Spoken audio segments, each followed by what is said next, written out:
재판부가. 여기서 좀 권영세와 권성동 이 두 쌍권총 커플이 예상과 다른 무죄가 나오자 태도를 좀 싹 바꿔서 어떤 말들을 했는지 좀 봤으면 싶은데요.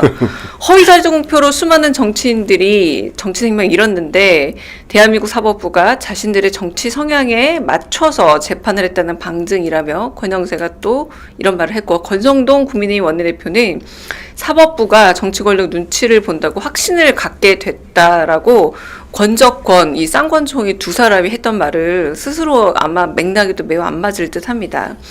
자, 결국은 선거법 위반 항소심 판결에 승복하겠다고 대국민 약속하라고 이렇게 약간 협박도 하고 어제 오전에도 그랬잖아요. 공격도 했습니다. 근데 여기서 우리가 좀 느껴봐야 될 거는 우리 줄타넥 프레임도 그랬고요. 네. 그리고 헌재에 대해서 지금 약간 가짜 뉴스에 가까운 기세론도 그렇고 방금 우리가 읽었던 항소심 판결에 승복하라 이런 윽박지름들의 공통점이 뭐냐면 사실에 기반한다기보다 그냥 목소리 크기로 우기는 게 상당히 많이 기대가 작용이 그러니까 되는 이게 것 사실은 같습니다. 근거가 네. 있었어요. 이들의 주장에는. 그러니까 지금 권성동 원내대표가 정치 권력을 눈치 본다고 확신을 갖게 됐다. 그러니까 저거 말하기 전에 왜 이제 무조건 승복한다고 선언해라라고 말한 이유가 있습니다. 이 고법재판부가 불과 얼마 전에 1심에서 징역 1년 선고를 받던 손준성 검사를 무죄로 풀어준 법 판사고요. 그러니까 뭐 그 재판부잖아요. 예, 그 재판부가 그냥 거기서 최강욱 전 의원이 최강욱 의원이 유죄를 받은 네, 것도 이 맞습니다. 재판부입니다. 네. 그러니까 권성동 의원은 그때까지는 그러니까 이번에도 이재명도 같이 날려주겠다고 생각한 건데 판사들은 그런 식으로 돌아가지가 않고 맞습니다. 그리고 그때는 판결을 환영하다가 이번엔 또 갑자기 우리법 연구에 꺼내들잖아요. 그러니까 저 사람들 다 검사 출신들이거든요.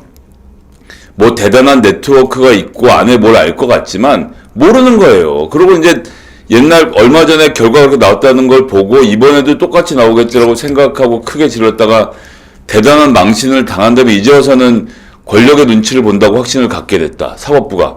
그럼 지금 헌법재판소가 하고 있는 건 뭐고요?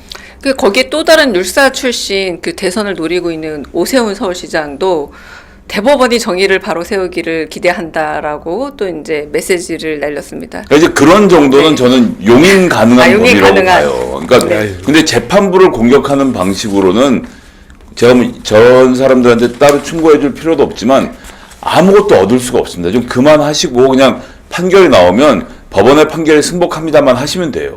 우리 셋이서 김성희 의원님하고 강유정 의원님 저하고 셋이서 그 권성동 권영세 얘기를 평가한다는 것 자체가 좀 가치가 전혀 없어요. 저 사람들은 시간 낭비고.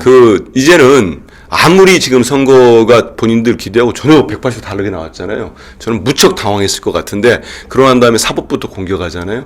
이제 저 사람들은 이제 더 이상 어떤 얘기를 해도 우리 국민들이 듣지 않습니다. 그리고 오세훈 시장 얘기했잖아요. 이미 오세훈 시장은 재테크 강사로 다시 재취업하셔도 될 저는 듯. 이제 25억이나 버셨다고. 현장에 이제 정치부 네. 기자들 매일 우리 대변인을 보잖아요. 네. 이미 기자들 사이에서도 오세훈은 이제 이미 끝난 걸로 그 토지거래 허가제 문제로 이거 옛날에 무상급식 딱 알잖아요. 네. 그 오버랩 된다고 하지 않습니까? 그래서 이미 왜 그런지 모르겠어요. 결정적일 때 저렇게 그리고 헛발질을 이 많이 하더라고요. 검찰이 이제. 윤석열의 불법 석방에 대해서는 즉시 항고까지 포기했는데 이재명 대표 항소심 무죄에 대해서는 2시간 반 만에 불복 선언, 그러니까 항고 의사를 표명했던 거죠.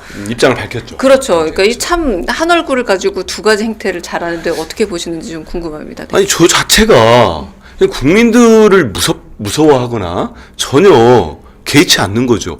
아직 말씀하신 대로 저렇게 딱 하면은 지금 검찰은 윤석열의 그냥 수족이죠. 충견인 겁니다. 네, 충견. 네. 충견이에요. 충견. 그냥 말 그대로 윤석열을 위해서 아직도 내란 우두머리 혐의를 받고 있는 친위 구테타를 일으켜서 국민들에게 총뿌리를 드러낸 윤석열을 위해 존재를 하고 있는 겁니다. 저 스스로가 저는 어제 우리가 이제 무죄 난 다음에 국회 모여서 의총도 하고 검찰을 규탄했습니다만 저는 따박따박 지금 검찰이 하는 행위에 대해서는 죗값을 받아내야 됩니다. 거기에 따른 분명한 처벌을 해야 되고요. 이거 그냥 지나갈 수가 없는 거죠. 지금 아무리 좀 바뀌더라도. 습관성 항고라고도 할 수 있을 텐데 2시간 반 만에 항고를 했단 말이에요. 그러니까 정치질을 하는 거죠. 예, 뭐 여기에 대해서 항고한 것도 문제지만 사실 더 큰 문제는 윤 대통령의 경우에는 즉시한 법원에서 거를, 야, 그 시간으로 따져보는 것도 한번 이번 기회에 따져보면 어때? 이것도 되게 웃기는 장난이긴 했지만 장난의 요지는 니들이 항고를 해서 대법원까지 가서 이번에 판례를 정리하자라는 의미를 포함하고 있었던 거였거든요. 그럼 판사도 요구했던 건데 그건 안 해. 우리 대통령이 풀어드려야지. 그러니까 심우정이라는 한 사람의 잘못을 짚을 문제가 아니고 그냥 자기가 고용한 주인에 대해서 조직을. 보이는 사냥개들의 태도 이게 바뀌지 않는다. 그럼 이거는 뭐 정치 중립 공무원 뭐라고 해도 설명 안 되는 집단이기 때문에 이제 모든 국민들이 다 아시는 얘기를 한 번 더 복습하신 거니까요. 이번엔 정말 이 정치 검찰들 어떻게 해야죠. 네, 그래서 지금 생각보다 크게 될 수 있는 이슈 중에 하나가 심우정 딸의 사실상 채용에 대한 의혹이 있단 말이에요.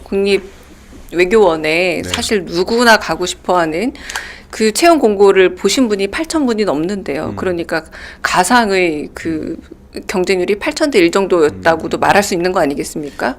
근데 이분, 그러니까 심우정 검찰총장 얘기를 하고 있는 건데 특혜 취업 의혹이 계속되고 있고 이 문제는 좀 어떻게 보시는지. 네. 이 검찰청에서 또 공지를 냈어요. 그 입장 해명 같은 거. 저는 우리가 이제 검사들에 대해서 국회에서 탄핵하고 소추하지 않았습니까? 거기에 대해서 공격을 하고 하니까 정확한 내용을 모르시는 국민들 중에 그래요 민주당이 좀 심한가? 절대 그렇지 않습니다. 지금 대한민국 검사들은 법 위에 있어요. 누구도 함부로 할 수 없는 자기들이 신적인 존재라고 생각하는 거. 그런 얘기 많이 쓰지 않습니까? 무오류.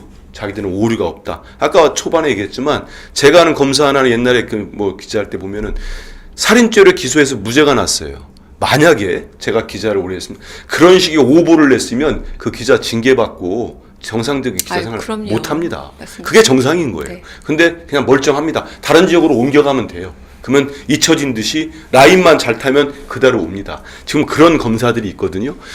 그런 검사들을 국회가 탄핵으로 징계를 하기 위해서 하는 겁니다. 근데 이 심우정 이렇게 생각하시면 돼요. 복잡할 거 없습니다. 만약에 이런 식의 자녀 취업비리 의혹이 이재명 대표나 우리 조국 대표는 지금 뭐 저런 이미 상황입니다만 한번 전례가 있지 그랬다면은 않았습니까? 네. 그 검찰이 가만히 있었겠습니까? 근데 검찰이 나서서 공식적으로 검찰청이 공지까지 내서 총장에 대한 이런 의혹들이 해명을 하고 있습니다. 대한민국 어느 국가 조직이 이런 의혹들이 나왔을 때 이렇게까지 덤벼들면서 좀 하겠습니까? 오직 검찰밖에 없어요. 이게. 네. 특권 의식이죠. 이 공사 구분이 안 되는 조폭 조직의 특징인 건데 이게 처음 있는 일이 아니에요. 그 기억하시겠지만 윤석열 씨가 검찰총장 할 때는 장모 관련된 사건에 대한 법적 의혹도 소위 말하는 대검에 있는 이 범정이라고 불리는 이 범죄정보정책관실에서 다 정리해서 문제가 없다는 문건까지 만들어서 배포를 했었습니다. 뭐 언론에 대한 대응이라고 했던 건데 검찰이 로펌입니까? 근데 지금 이것도 자기들이 공모상에서 할 일이 아니라는 거. 아니면 검찰총장이 자기 딸을 어떻게 한 문제에 대해서는 검찰총장 본인이 그렇죠. 개인 자격으로 아닙니까? 해명할 거지. 네. 그걸 왜 여기 나서서 조직으로? 합니까? 조직이. 맞습니다. 그러면 네. 조직이 해명한다는 얘기는 다른 말로 하면요.